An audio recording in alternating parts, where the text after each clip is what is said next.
I unfortunately have failed at many things in my life, and at one point I was studying to be a rabbi, something I deeply and dearly wanted.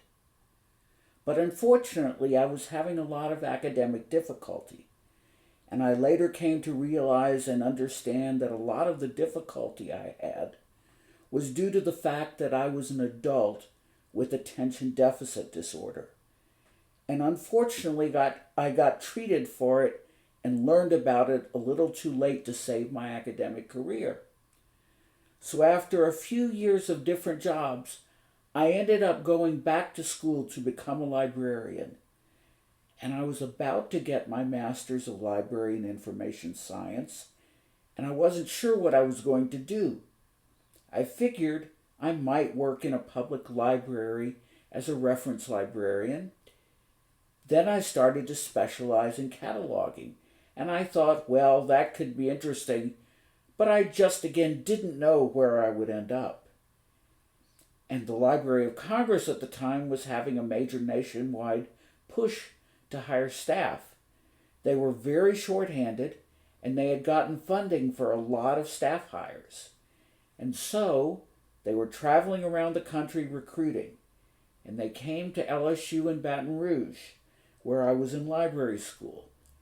And I signed up to meet with them just to see what options were available. And of course, they asked me about my background.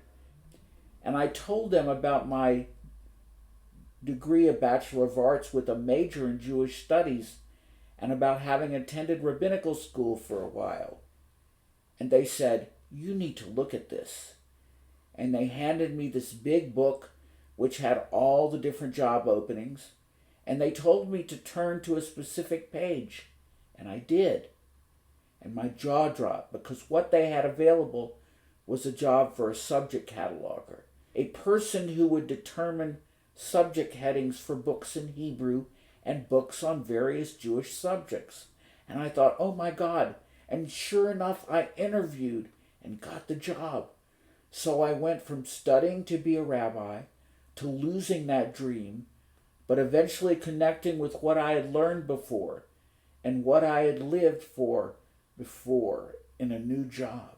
So you can fail at one thing and come back and recover and still find ways to connect with your failed past and succeed. And like I said, I did that for almost 22 years.